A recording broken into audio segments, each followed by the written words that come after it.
My name is Japanese Import. I've been a Challenger player for multiple seasons, but that's not what I pride myself on. Rather, it's that I've successfully coached thousands of players just like you for well over 8 years now. And in that time, there's one single mistake I've seen every player make that consistently holds them back from getting the rank they want. The unfortunate thing about this is that it's not something you're likely to discover on your own. It's one of the concepts that's the least intuitive while simultaneously rarely ever being taught. In fact, it's such a common problem amongst players, I even have a name for it. I call it the paper hands problem. And so that's what you'll be learning by the end of this guide. How to fix your paper hands problem and instead turn yourself into a diamond hands Chad. So it may still not be clear what the paper hands problem actually is, but to demonstrate it, let's use a replay from a student of mine, where it was probably the biggest issue for both him and his jungler, which ultimately caused him to lose the game. In this clip, he's playing Leona, and while wanting to defend his pink ward in the bush, walks into melee range and uses his full combo on the Xayah. While everything does land, unfortunately this situation goes very poorly, resulting in Caitlyn dying while he watches helplessly from afar. So what's the moral of the story here? Just because you can doesn't mean you should.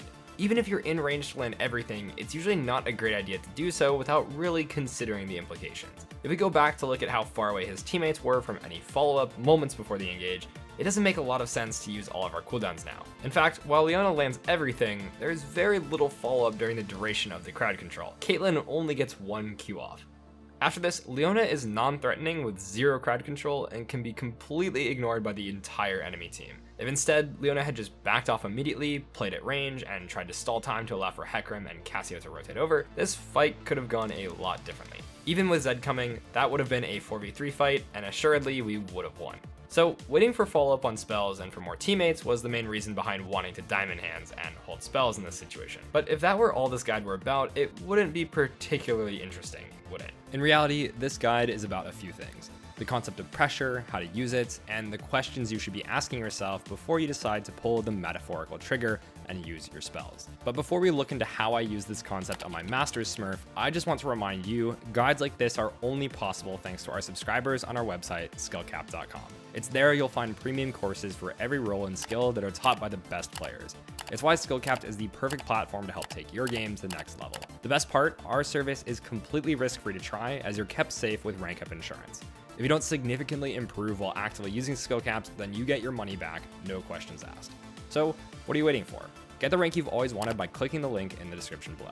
Alright, now let's take a look at how I played a situation on my Masters Smurf to demonstrate the idea of pressure and to show you just how far you can take this diamond hands mentality. The lead up to this play is pretty rough. We're trying to take back control of the river to fight over dragon, but with Caitlyn being bot and having 3 people running at her, she can't exactly walk in with the rest of us. So our first mission is to help Caitlyn enter river so we can at least attempt to play 5v5.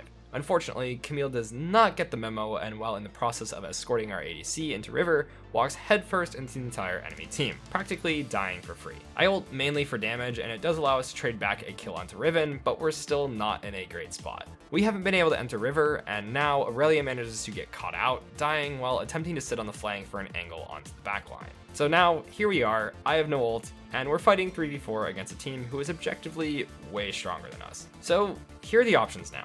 Engage in a fight right away, attempting to even the score and get a pick, or I could just run away and choose to give the objective, effectively cutting my losses. Alright, so if you didn't immediately think that there was a third option, then this is what the concept of pressure is all about. Let's think about it like this. Both of us are in this sort of tug of war over the space near Dragon. Whatever team loses is going to give up control of the pit and of river. Except there's no rope connecting us. It's the invisible force that we are going to call pressure. This is essentially the range that your champion can currently threaten. When we think about this, we should consider what abilities are the important ones that you just can't ignore. Since I'm playing Gragas, my scary abilities are really my Q and E, since my ult is currently down. I can pretty much think of it like an invisible wall around my character that I can use to push people around. They can't just walk straight into me, or they're just going to get hit with my ability. If we think about the enemy team and their key abilities, then there's really just Jarvan EQ, Pantheon W, and Swain E. Fortunately for me, I currently outrange almost every ability on the enemy team, and if they want to get into range to threaten me with anything, they're going to have to walk into range of my Q as well. So due to this, let's watch how I play this fight. I essentially play on the edge of my range, throwing Qs to threaten and moving back and forth. But I want you to take note of how when the enemy moves back, I move forward to take up as much space as possible. We even managed to somehow push the entire enemy team all the way up river in a 3v4. And this dance actually happened for so long that my ult came back up and Camille respawned and came all the way from base. Also note that the only E I used during all of this was at the very end to dodge Swain's E. The main reason for this was due to asking one very important question. What is my pressure currently preventing my opponent from doing? Almost everyone that's ever played against Gragas knows how annoying his E is. If you try to jump in, you're immediately met with a stun and your combo is interrupted. The sheer existence of this ability alone is what's stopping Jarvan, Cat, Pantheon, and Riven from going in. None of them want to deal with it, and for that reason alone, it's actually best to just not use it at all. Plenty of champions have abilities like this, not just Gragas. The most obvious comparison I can make is to a Blitzcrank hook. For hook champions in general, it's super obvious when you actually have pressure or not. Without your key ability up, you're not scary in the slightest, but with it, you're one of the most intimidating champions in the game. This goes for a lot of other champions though. Malzahar ult, Poppy W, Elise Cocoon, Zed Shadow, and a plethora of other spells. This makes thinking about your ability use incredibly important. If you just use them on cooldown, it's not a matter of if it hits or not, but what your opponents do in the time that it's down. You'll actually see that the moment I use my E, Riven takes this chance to attempt to engage. However, with the amount of time that I stalled and having ult back up, we have other tools to deal with the problem that this presents. And Jarvan at this point, getting impatient, tries to engage here only to get immediately met with my E to his face and is granted an instant death. Even after this, it's back to playing slow, waiting for cooldowns and only committing E when I know that I will not be met with grave consequences. The existence of my E alone was enough to make my opponents never engage on me in the river, and I only used it when my Camille came back and I had my ultimate back up. This is one of the biggest mistakes I see players of all ELOs make. They use spells when they can just not use them at all and get much better results out of it. We can look at how in this example, another one of my students is looking for a pick onto the enemy Nocturne who seems incredibly out of position. In this spot, we can really consider that our E is our scariest ability and that Nocturne has two sources of counterplay, Spell Shield and Flash. What this means is that Nocturne has to hold on to at least one of those options to deal with Cocoon, but honestly might end up holding both if we just never use it. However, my student uses E immediately upon entering the fight, and of course, Nocturne is now able to spell shield it, allowing him to walk away and flash to safety. I would have approached this fight by first using W, Q, and an auto attack. It's possible that Nocturne sees any of these animations, assumes that they're Cocoon, and just wastes his spell shield, allowing us to actually use that spell, and if not, then we could simply continue autoing him and staying in range to use Cocoon, pressuring while kiting up the river. Holding options like this can make it much harder for your opponents to find counterplay, and can also just make some plays go from impossible to possible. Let me show you a replay from when I was playing Kha'Zix from one of my recent Smurf commentaries. Initially, I find a pretty free kill onto the enemy Victor, and afterwards, I want to help my Lissandra recall, so I start to push her wave. Unfortunately, Shaco is about to show up and ruin her day, but we can make this a trade kill pretty easily just by following the ideas from this guide. This honestly should be okay.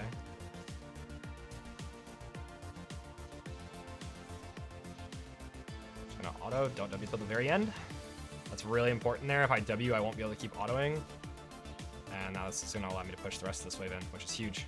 While Hector may be super happy that I killed the Shaco main here, what I want to focus on is that I wasn't 100% aware of when Shaco would have his Q back up again. And because of that, I needed to get as much damage out as fast as possible so that I can kill before he escaped. While you might initially think that using W immediately in my combo would make sense because of this, it would actually cost me DPS in the long run. When thinking about how to use your abilities, you should consider how many of them you'll be able to use during the fight. If I cast W at the start, as soon as it comes back up, or at the very end, it really makes no difference in terms of damage, since I'm only going to be able to get one of them off during the whole fight regardless. This is pretty similar to Elise Cocoon or any other ability with a cooldown longer than a few seconds. Because I know this and because W has long range, I can use it at the very end when I can no longer use my other abilities or auto attacks. This way, I won't have to deal with standing still to cast it, which could possibly cause me to lose my ability to auto attack him a few more times. So another really great question to ask is, how many times will I be able to cast an ability? If you only get one during a fight, you need to make sure it matters. And we can see this translate in another Gragas game that I played again on my Masters Smurf.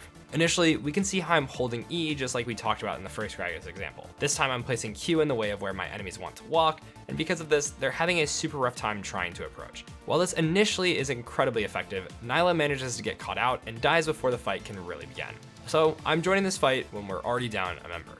I could approach from the left and try to single out the Skarner that's right in front of me, or I could wait for a higher priority target and diamond hands, knowing that using all of my spells on Skarner would likely lose the fight. Because of this, I ping Blitz off and attempt to find a better angle. From the fog, I'm able to immediately combo the Callista and easily clean up the fight after reaching the priority targets. Once again, just because you can kill someone or do something doesn't mean you should. There's one more example that I want to show, which once again comes from my student playing Leona. He helps Cassio fend off the Kiana, but as a result, Cassio is left with very little health or mana, and doesn't want to involve herself in the play taking place afterwards. By the time we get back to Dragon, we can see that it looks rather dire. Hecarim is in the pit, exerting no pressure whatsoever, and Caitlyn is somehow in the middle of Rakan and Xayah. At this point, we could choose to walk towards Rakan and just hit the closest target, but again, let's ask the question of what our threat is preventing here. Absolutely nothing is stopping Xayah from freely hitting Caitlyn here, except for us. If we run at Xayah, she definitely doesn't want to tank a stun into trap combo, and we'll have no choice but to move backwards to respect our space and avoid it. Unfortunately, we can see that my student chose to hit Rakan with stun instead, which would allow Xayah to freely hit Caitlyn if she didn't grief this play. For some reason, she decides to totally ignore the threats that were right in front of her and tunnels on the low health Hecarim. But it's not hard to see how hitting Rakan would have led to some catastrophic results had the opponents played this fight correctly. Using stun immediately relieved all of the pressure that Xayah would have felt. Leona needed to consider the space around him that he threatened and use it to pressure off the enemy from being able to access his vulnerable teammates. He got lucky here, but this does illustrate why it can feel really difficult to recognize mistakes in your own game sometimes. Leona wasn't punished at all for the mistake of hitting Rakan. Had I not pointed it out, he might have never even realized it. It's difficult in game to really learn what mistakes are or aren't because results don't always indicate how good a play is. Some things can work out that weren't played well, and things can go poorly even when executed to perfection. Being able to visualize pressure and think about the repercussions of your actions is an incredibly important skill. And this guide's aim was to really change the way that you think about spell usage and give some different ideas on how to play fights. Even if we aren't punished for doing something, we need to ask if we could have been. A lot of our default actions will be to immediately jump on the first opportunity we see and not really stop to question, should I? The nature of the paper hands problem is really that players will use their spells fearing that they're being inefficient by holding on to things, without really considering that they might be inefficient, but for the exact opposite reason than they expect. So next time you find yourself in a fight, really think about those diamond hands, and maybe consider holding. You might be surprised at the result. And speaking of results, if you want to improve fast and get the rank you've always wanted, then there's nothing better than our website, skillcapped.com. With premium courses for every role and skill taught by the best players, Skillcapped is the perfect platform to help take your game to the next level.